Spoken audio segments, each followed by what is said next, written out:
Welcome to The Explainer. Today, we're diving into a really complex contradiction that's kind of hiding in plain sight.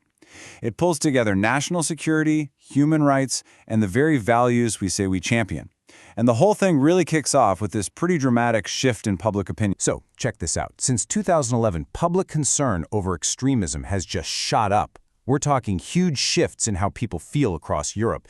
You've got a 38 percentage point jump in France, 29 in Spain, and 21 in the UK. I mean, that's not some slow drift, right? That is a massive change in how people are seeing the world around them. But you know, these polling numbers, they're really just the tip of the iceberg. They're pointing to something much deeper, and honestly, a pretty startling contradiction. So, what is it? Well, to really get to the heart of this, we first have to look at the hard data behind why people are getting so worried. All right, so let's start right there with the hard data. The concerns driving those poll numbers, they aren't just abstract fears. Nope, they're rooted in some really tangible threats that intelligence agencies are dealing with, like, every single day. Just look at the UK, for instance. The intelligence agency there, MI5, is reportedly monitoring around 43,000 individuals. Let that number sink in. To put that into perspective, that's like keeping an eye on an entire small town where every single person is considered a person of interest for national security. That's a huge number. So, you gotta ask, where is all that massive security effort actually focused? Well, the data shows that a whopping 75% of MI5's active counterterrorism caseload is dedicated to Islamist extremism. That makes it by far the overwhelming priority. And when you look at the official stats since 2018, you can see why they're so focused. 2/3 of all attacks in the UK have been attributed to Islamic terrorism. And it's almost the same percentage for people in custody on terror-related offenses.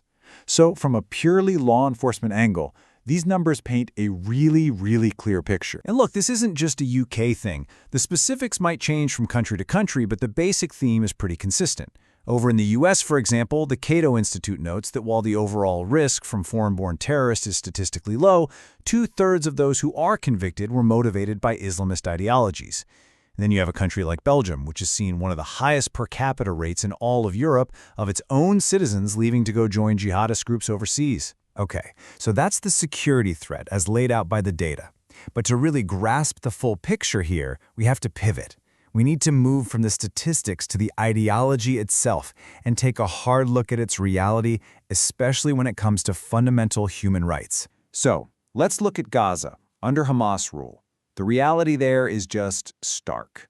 Same-sex relations between men are a criminal offense. And this isn't just some social taboo, you know?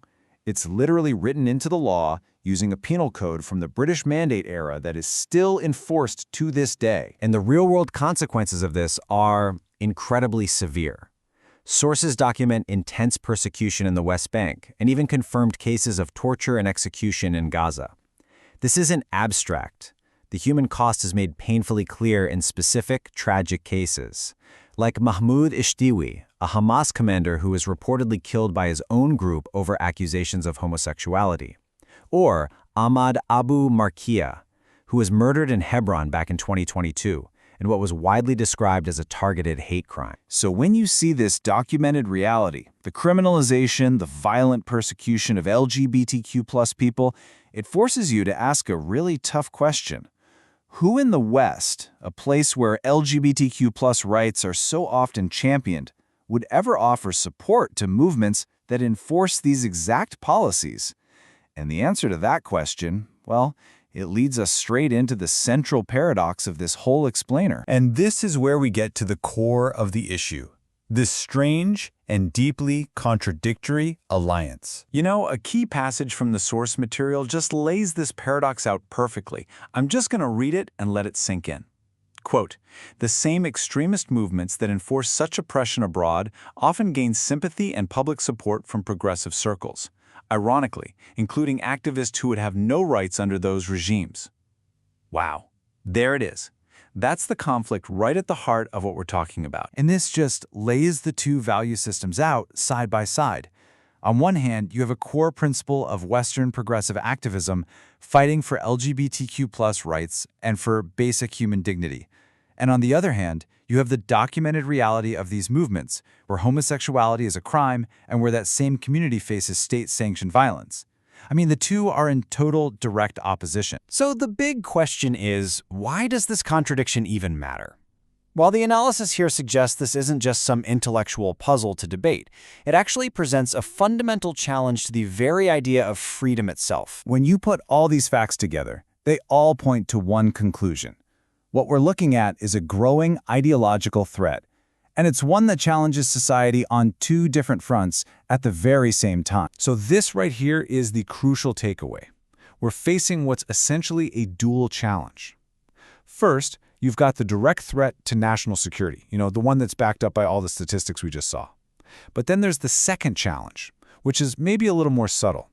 It's a challenge to our own values, this kind of corrosion of freedom that can happen when support is given to ideologies that are fundamentally, completely opposed to liberty and equality. And all of this leaves us with one last, really powerful question to think about.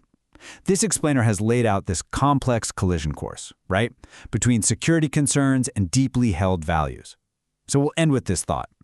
When those two things, values and security, collide in such a direct way, what or who ultimately gets left behind?